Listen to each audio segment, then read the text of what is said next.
everybody, we're out here at these ponds.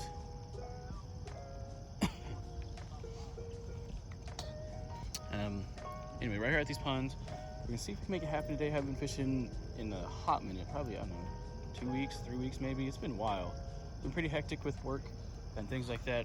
Maybe you can see that right out there or not. Right there, something came up there and hit the top. So, we're gonna kind of start off the more non-traditional ways to start off in the morning. Usually I start off in the morning with the crankbait, but today we're gonna try this. We're gonna go with this tungsten blade chatterbait with one of my favorite trailers to put on there, or swim baits, the Exo Swim, and see what we can catch out here in this water. Maybe we can catch some large monsters here today. Like I said, I haven't been here in a minute, so we'll see what happens. Could be wrong, could not be wrong. I mean, I don't know. Whoa. That was weird. Just had like this massive tug, and then like my whole entire drag just kicked back. So that was interesting AF. Whew. Got some weeds on us here. Looked like I hit a little tree underneath the water there. That's sad.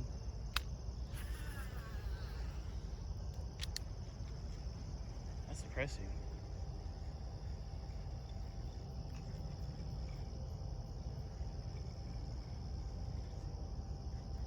Oh, there he is. We got him. Oh yeah, he's a good one. Look at him. Look at that boy there. He's not super big, but he's a fatty, man. Whew.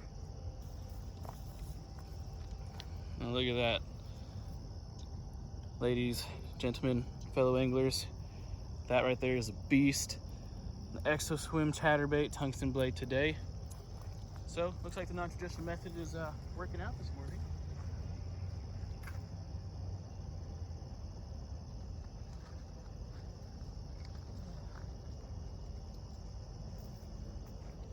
And just for poops and giggles, we're gonna see what happens with this.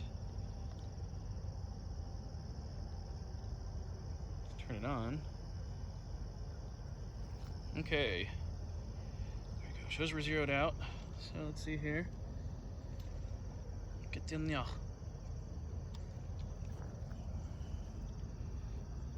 That's not bad. What? Oh, pound 3 ounces? It's not bad at all. Look at that, that's a decent chunk. Put this in my pocket really quick.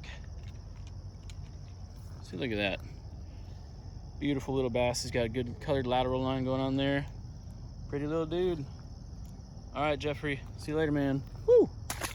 He's out of here. Let's see if we can do it again.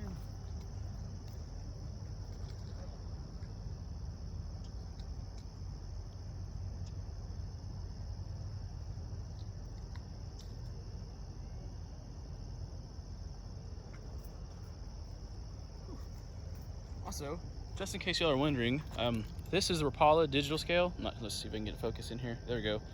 Rapala digital scale. It's got a little bit of damage on it. That's why you don't let your kids play with your stuff. Wasn't my kid, but sorry, wiping some stuff off the camera there.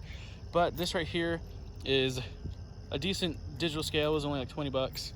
So I know 20 bucks is expensive for most people, and you know, most of the digital scales are hella expensive. This is the one that I found that doesn't necessarily break the bank, and it works really good. So what we're gonna do again is we're gonna kind of cast back out in the same area near this grass line back out here. Maybe we can catch another fish over there. I mean, we'll see. But that right there is a beautiful fish. First fall bass of the season for me. As you all know, I've been AFK for a minute. But let's see if we can redeem ourselves today. It was good fish. It was good fish. No good fish right now on this one here. This is empty lure. This is not good. We need good fish to make up for lost time here. Let's cast in opposite direction. There we go. I was almost to the far right of the screen. Also, if you guys don't fish out here in these parts, looks like I got some grass. You may not know, there's a lot of underwater grass in here, or hydrilla, stuff like that, and it's absolutely unbearable. Yeah, look at that. Right on the blade, jacked up. It jacked up our walk here, man. All right, let's get back out there, get into our pimp step, see what we can do. Back out against the grass line, maybe. That was right along the edge. Maybe something's chilling in there, I don't know. Let's go with the slower retrieve this time. It's retrieving about medium speed the first time when that bass smacked it, so maybe if we go a little slower, maybe, huh? Let's see what happens. I can't tell if I just got grass again. That's another thing that stinks, man, about this hydrilla stuff and these other underwater weeds out here in this part, in these ponds, is that, you know, you're reeling in and then it sudden stop and you're like, oh, did I get it? And then turns out you didn't get anything but grass. Get super excited. Like the last time I was here, I've never been so excited to catch like less than a pound of grass, because you know what I mean? Just like that adrenaline rush, and then you're like, oh my gosh, this is like terrible potatoes, man. Terrible advertising. And that was a bad cast. That was an absolute trash cast. Don't want to knock over my camera or nothing right here for that, because if I did, my stuff's going in the water. Not really a fan about you know, losing my phone today. Well, whatever it is. All right, let's see. And then after this, we're probably gonna switch up to a crankbait on my different setup that I got going on here. I was right under the tree, right under that tree canopy. Maybe there's one in there, who knows?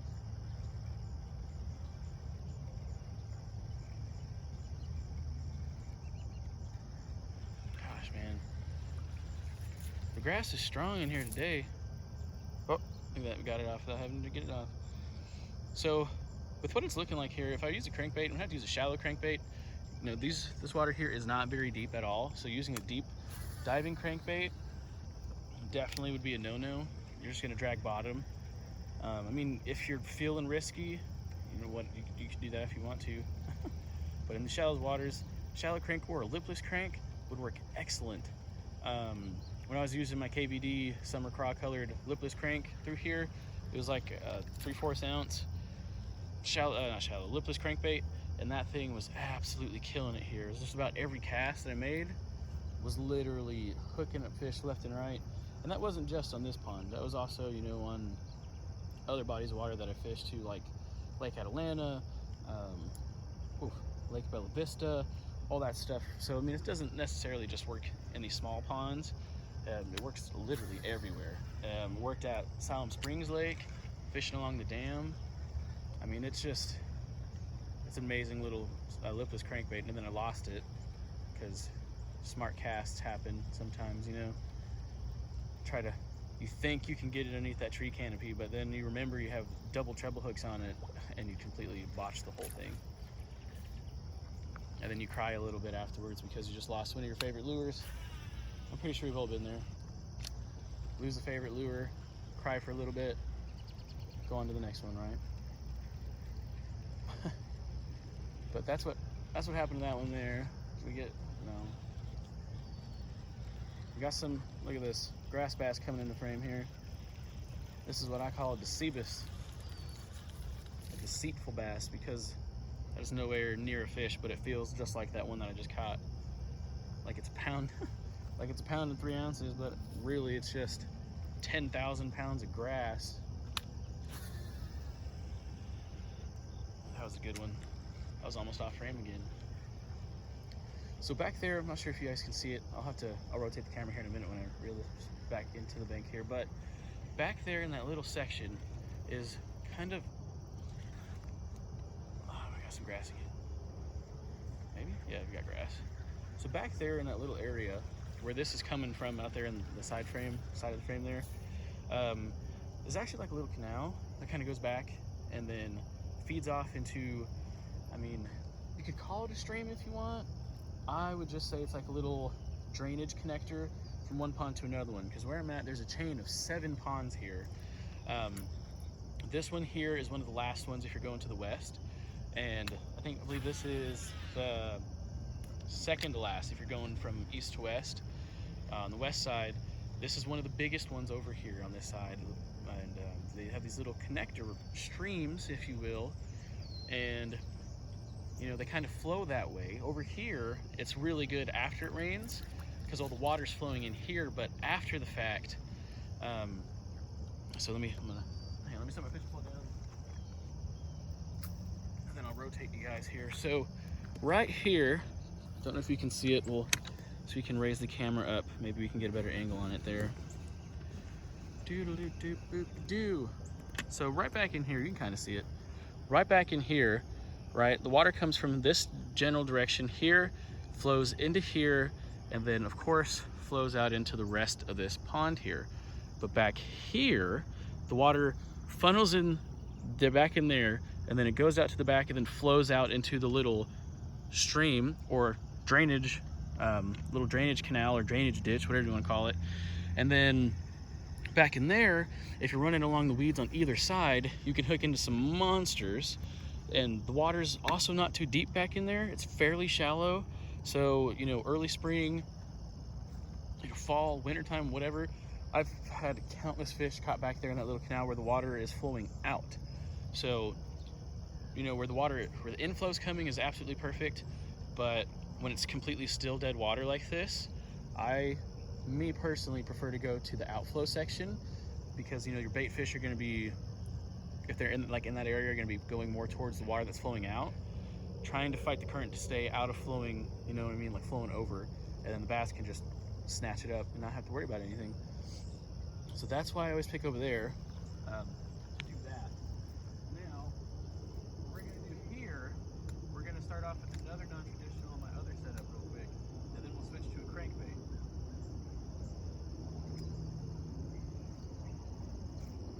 So just in case you didn't hear me, I'm not sure if I was talking loud enough or not, but I'm going to do another non-traditional. This is my spinning combo setup, and I'm going to be using one of my favorite Senkos.